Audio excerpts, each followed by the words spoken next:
Tuhan bersamamu.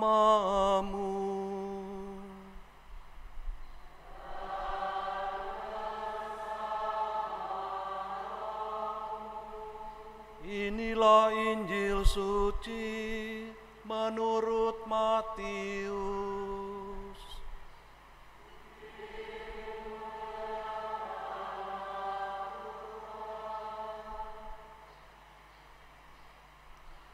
Sekali peristiwa, Yesus bersabda kepada ke-12 muridnya, "Siapa saja yang mengasihi bapa atau ibunya lebih daripada mengasihi aku, ia tidak layak bagiku. Dan siapa saja yang mengasihi putranya atau putrinya lebih daripada mengasihi aku, ia tidak layak bagiku. Siapa saja yang tidak memikul salibnya dan mengikuti aku, ia tidak layak bagiku. Siapa saja yang mempertahankan nyawanya, ia akan kehilangan nyawanya. Dan siapa saja yang kehilangan nyawanya karena aku, ia akan memperolehnya. Siapa saja yang menyambut kamu, ia menyambut aku. Dan siapa saja yang menyambut aku, ia menyambut dia yang mengutus aku. Siapa saja yang menyambut seorang nabi sebagai nabi, ia akan menerima upah nabi. Dan siapa saja yang menyambut seorang benar sebagai orang benar, ia akan menerima upah orang benar. Siapa saja yang memberi air sejuk secangkir saja kepada salah seorang yang kecil ini, karena ia muridku, sesungguhnya aku berkata kepadamu, ia tidak akan kehilangan upahnya."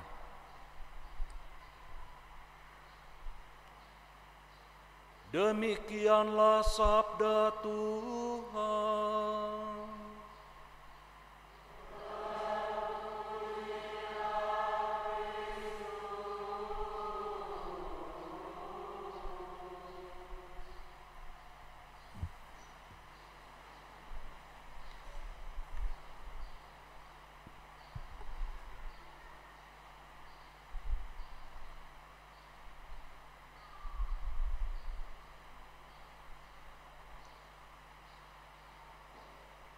Bapak Ibu, saudara-saudari, kaum muda dan juga anak-anak yang dikasihi oleh Allah. Selamat malam. Semoga kita yang telah dirahmati anugerah kehidupan, di mana pada hari ini adalah awal bulan, kita memulai tanggal yang baru. Semoga di tengah perjalanan tengah tahun ini, kita juga semakin mau memanfaatkan kehidupan kita dengan baik. Siapapun pribadi kita yang berada di sini atau juga yang di luar gedung gereja ini, tentu sangat menggunakan jasa internet. Jadi internet memang tampak tidak kelihatan, tapi jaringan ini luar biasa di sekitar kita. Masing-masing dari kita pasti mempunyai handphone. Dan itu bisa terkoneksi pada saat ini juga. Tapi luar biasanya otak kita tidak terganggu. Tidak ngeheng gitu ya. Jadi internet itu adalah jaringan yang sangat luar biasa, sangat besar. Bisa saling berhubungan bukan hanya dengan handphone, tapi juga dengan jasa komputer. Jadi antara jaringan yang saling berhubungan dan komputer ini menghubungkan melalui telepon yang kita miliki. Satelit sangat luar biasa, demikian pun sistem yang bisa mengkomunikasikan satu kepada yang lain. Maka bukan hanya kepada anak-anak kecil, bahkan yang mengerikan, ya mungkin ini juga pendidikan bagi Bapak Ibu, terutama ibu-ibu yang memiliki putra-putri anak zaman sekarang.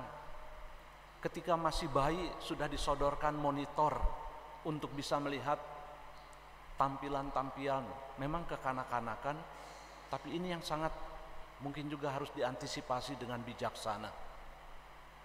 Bukan hanya kepada kaum muda, tapi emak-emak juga sekarang pakai internet.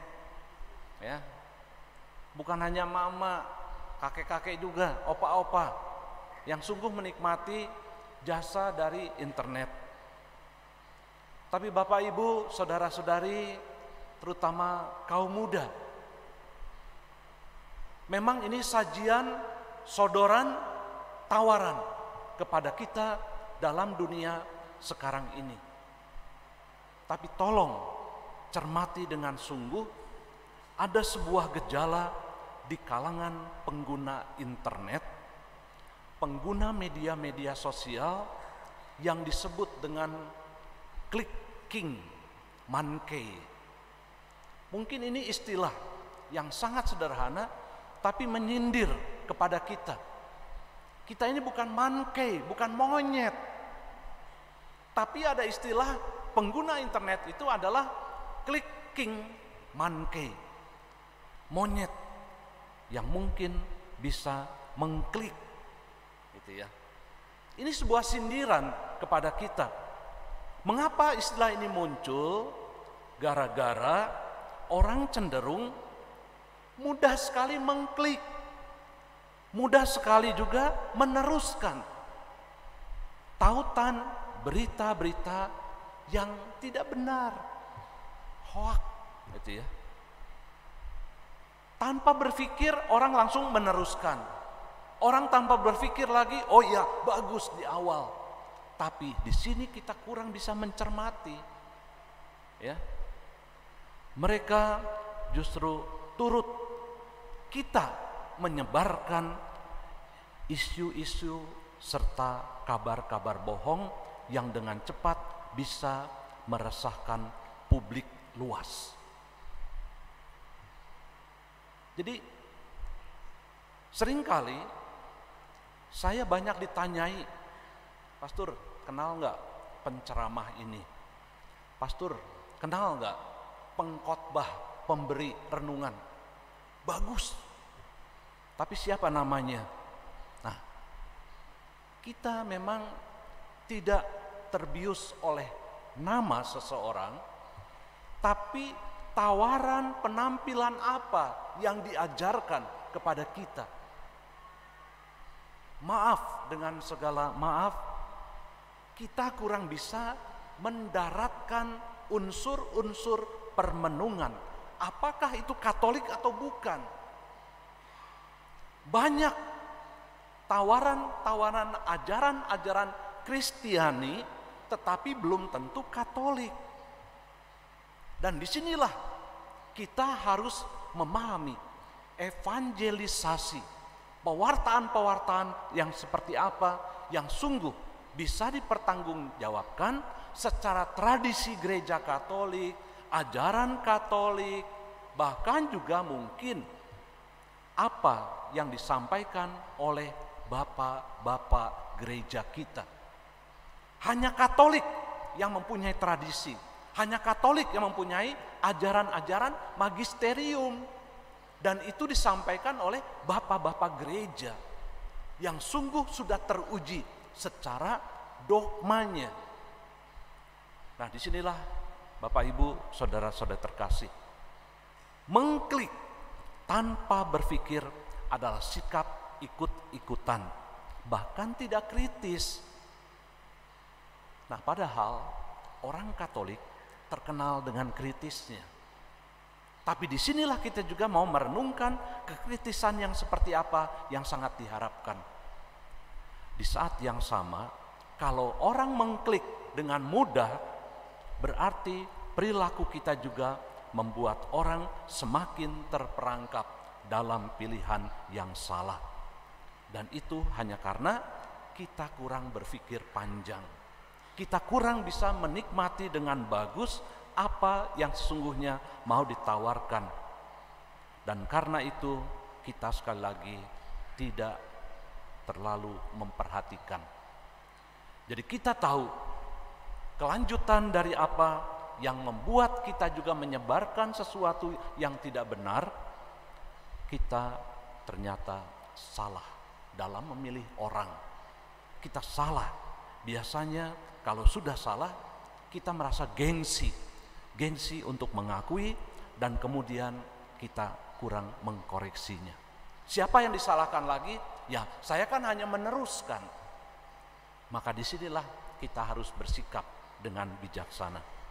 Maka Bapak Ibu, saudara-saudari, khususnya kaum muda, manakala kecenderungan seperti ini muncul juga dalam kehidupan beriman kita, akibatnya bisa sangat buruk, bisa sangat juga lama untuk memperbaiki. Mengapa hal demikian? Karena apa? Pertumbuhan iman kita. Saya percaya semua dari kita memiliki roh, tapi roh secara khusus diberikan secara sempurna dalam baptisan. Jadi roh yang awalnya sudah diciptakan ketika kita lahir, tapi kita memilih menjadi seorang Katolik, roh itu ada di dalam diri kita. Belum lagi ketika kita di usia 14 tahun, harusnya kita sudah menerima sakramen penguatan. Roh itu ditambah lagi sehingga kita bisa menjadi seorang yang dewasa. Sakramen penguatan membawa seseorang untuk makin dewasa. Jadi kedewasaan menurut gereja diberikan sejak 9 tahun pribadi menerima komuni yang pertama, dan sejak 14 tahun siapkanlah dirimu untuk menerima sakramen penguatan. Jadi di sini seringkali banyak, terutama kalian yang dewasa, menentukan pilihan hidup, tapi sayang belum dewasa karena memang tidak memanfaatkan sakramen penguatan untuk membawa diri kita dituntun menjadi dewasa. Seorang yang dewasa tahu mana yang baik, mana yang tidak baik, mana yang keliru, mana yang benar. Maka Bapak Ibu, untuk menjadi contoh yang baik bagi banyak orang, kita diminta hendaknya menjadi seorang Katolik harusnya mentargetkan misi iman yang mereka emban. Jadi Injil Matius yang kita dengarkan pada malam hari ini menekankan terselesaikannya misi dengan baik, dan karenanya kesiapan para murid adalah perhatian utama dari Yesus. Yesus tidak ingin para muridnya menyebarkan semangat yang keliru dalam hal beriman. Keteladanan. Jadi keteladanan mereka harus kelihatan dalam kasih kepada Yesus melebihi keluarga sendiri. Bahkan juga bukan hanya keteladanan, tapi kesediaan memikul salib. Banyak dari kita gak mau memikul salib, padahal kita menandai diri kita dengan sebuah tanda salib. Tapi memikul, ini yang gak mau, kita menghindar. Padahal salib-salib kehidupan kita mulai dari sebuah tanda salib. Tuhan, saya mau ikut Engkau. Saya bersedia, bahkan bersedia memikul salib. Dengan memikul salib, saya bersedia tapi berani mempertaruhkan hidup demi Yesus. Jadi ada 4 langkah yang mau kita pelajari sekarang. Pertama-tama, ayo keteladanan saya sebagai pengikut Kristus seperti apa. Kemudian juga yang kedua, bersedia enggak memikul salib. Setelah bersedia, berani enggak mempertaruhkan, hingga akhirnya saya juga bersedia untuk mendatangkan berkat satu kepada yang lain. Itulah yang sangat diharapkan. Misi yang harus diemban harus selesai. Maka apa yang dimaksud dengan Yesus, engkau menjadi layak, para murid menjadi layak, artinya apa? Sebetulnya teruji Layak itu adalah teruji, semua karakter itu akan mereka lihat pada diri Yesus, sang tokohnya, sang gurunya. Sebab itu ia pun mengasihi Bapa melebihi segala sesuatu dan memikul salibnya sampai mati. Akhir Injil masih diberikan lagi nasihat. Injil mau menggambarkan bagaimana para murid akan mendatangkan berkat bagi semua orang yang menyambut mereka, karena Yesus menyambut seorang nabi akan mendatangkan upah nabi. Menyambut orang yang benar akan mendatangkan upah orang benar. Jadi Yesus di sini mau mengajarkan bahwa berkat akan melimpah dalam kehidupan orang kalau mereka menyambut para utusannya. Bahkan jika itu hanya dengan secangkir air sejuk.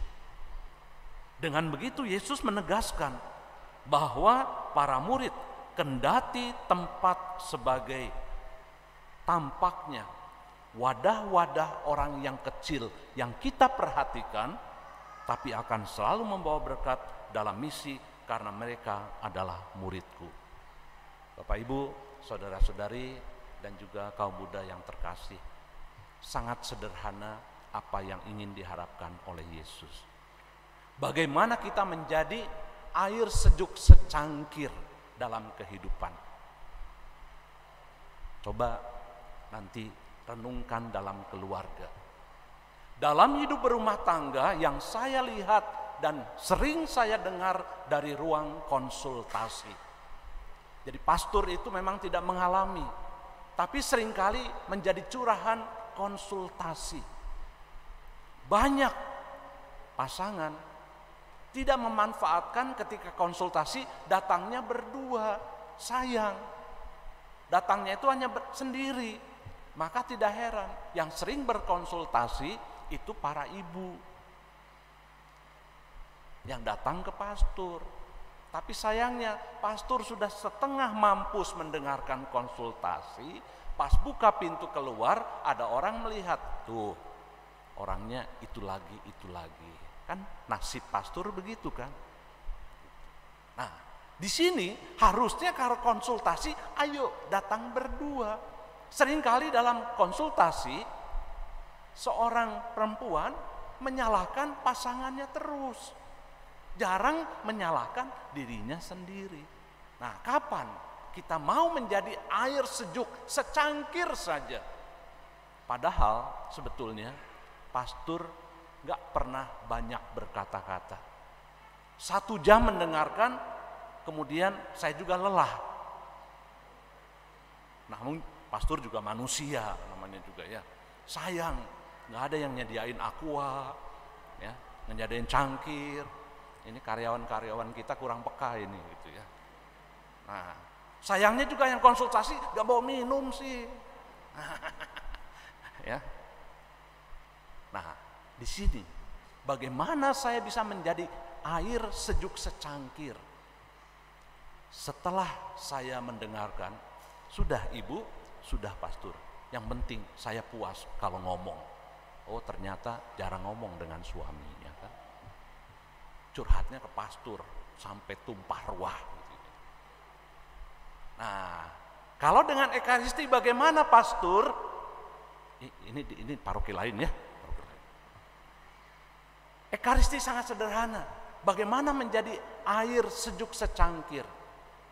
Kalau saya sudah duduk di bangku saya, kalau bisa, ini di paroki lain ya, paroki lain. Duduknya agak ke tengah. Supaya apa? Kalau ada umat lain yang baru datang, jangan melangkahi di depan orang yang bersangkutan. Ini di paroki lain ya, paroki lain. Udah duduk di pinggir, pas yang mau masuk agak gemuk badannya. Orang ini paroki lain ya, paroki lain. Duduk aja di pinggir gitu. Sampai yang gemuk tuh susah masuknya gitu.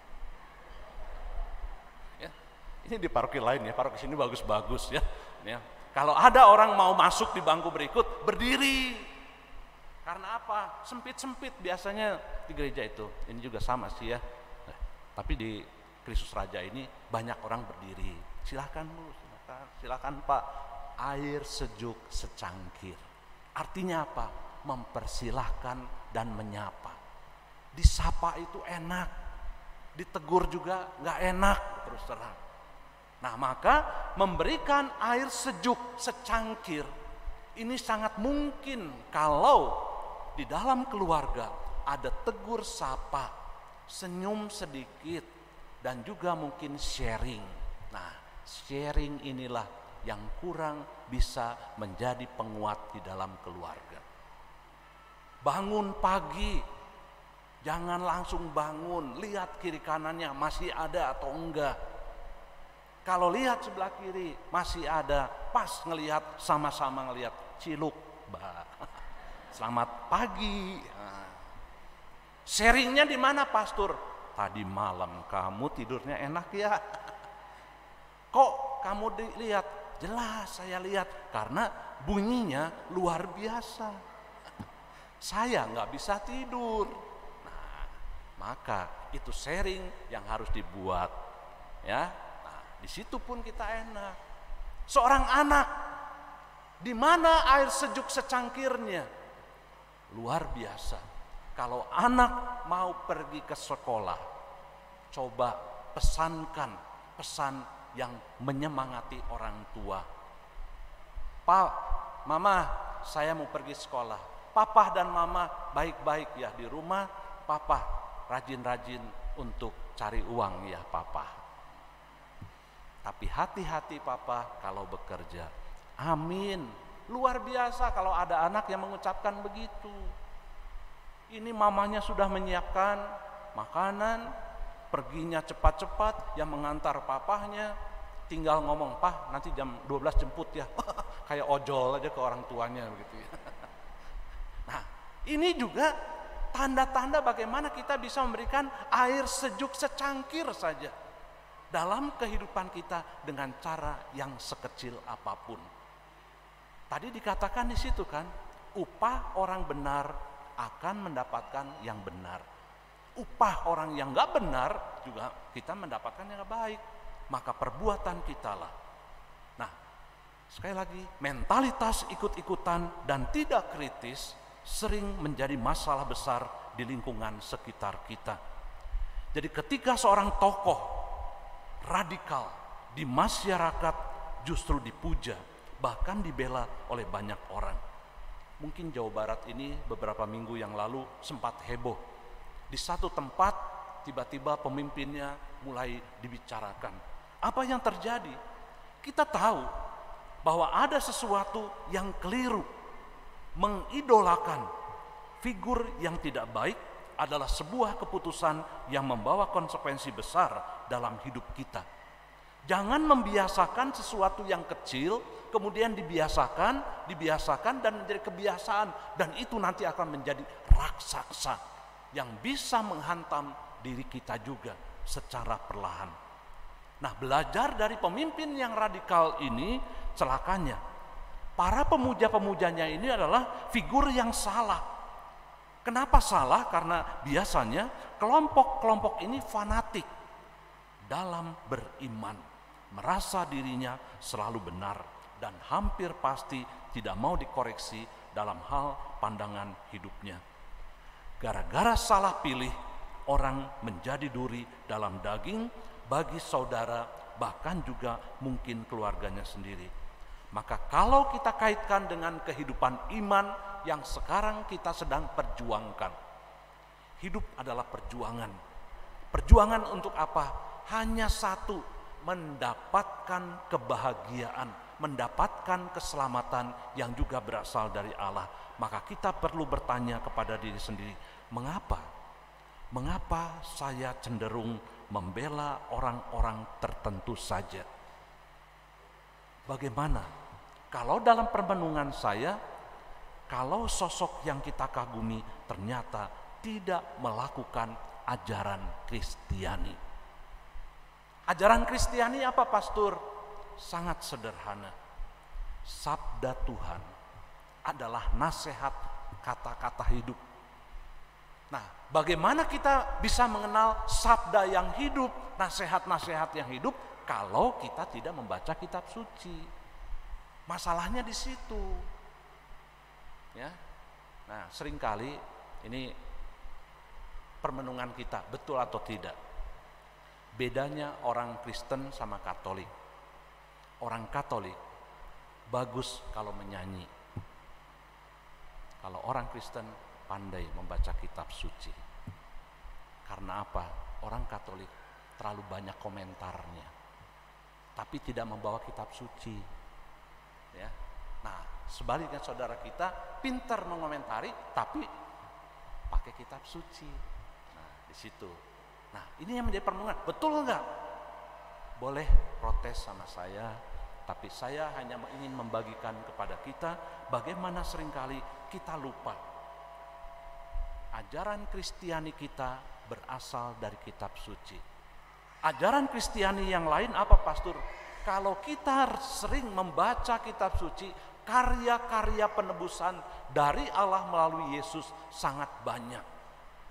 Sangat banyak. Dan itu mungkin salah satu perbuatan kita. Demikian pun ajaran-ajaran Kristiani tidak ada hukum lain kecuali cinta kasih kepada Tuhan dan cinta kasih kepada sesama. Bagaimana saya mencintai Tuhan? 10 perintah Allah 1-3 itu adalah hak Allah. 4 dan 10 sampai kepada manusia untuk mencintai. Mencintai sesamanya seperti apa, Pastor? Perintah Allah yang keempat bilang, hormatilah ayah dan ibumu. Di situ sangat jelas. Jangan membunuh, jangan mencuri, jangan berbohong, jangan mengingini, dan sebagainya. Itu 4-10 urusan cinta kepada sesama. Itulah ajaran-ajaran Kristiani yang membawa kita untuk sampai pada kebijaksanaan. Maka dalam minggu sore hari ini, bacaan liturgi, walaupun kita datang pada Sabtu sore ini, marilah kita juga bertanya, apakah orang-orang yang kita kagumi, apakah orang-orang yang kita dengarkan selama ini, bahkan yang kita nikmati, renungan-renungannya itu membawa berkat Tuhan dalam kehidupan iman saya atau tidak? Kalau iman kita malah menjadi goyah, kok mempertanyakan apa yang menjadi permenungan, dan ini menjadi lawan dari Katolik, berarti Anda keliru mendengarkan apa yang menjadi permenungan. Maka ketika saya juga merenungkan dengan bagus, jangan sampai kita hanya mau memuja seseorang tanpa berpikir panjang. Belum tentu orang yang sering kita bela, orang yang sering kita dengarkan adalah figur yang diutus Tuhan bagi kita. Bisa jadi hanya kita sendiri yang merasa demikian. Padahal Tuhan mengirimkan figur-figur lain yang sudah teruji imannya. Supaya apa? Supaya kita pun belajar dari mereka. Jangan merasa tersinggung kalau satu ketika kita dimarahin. Jangan tersinggung sekali waktu kita itu dinasehatin. Jangan tersinggung sekali waktu kita mendapatkan peristiwa yang di luar apa yang kita harapkan. Belajarlah dari peristiwa, belajarlah dari pertemuan-pertemuan dengan orang-orang, teman-teman yang sering kita tidak duga. Karena di saat itulah mereka-mereka adalah pribadi-pribadi yang akan memberikan secangkir air sejuk dalam kehidupan kita. Maka Tuhan mengirimkan para utusannya yang meski tampak sebagai orang kecil akan membawa pada kesempurnaan hidup beriman yang lebih benar. Semoga sabda Tuhan hari ini meneguhkan kita. Tuhan memberkati. Amin.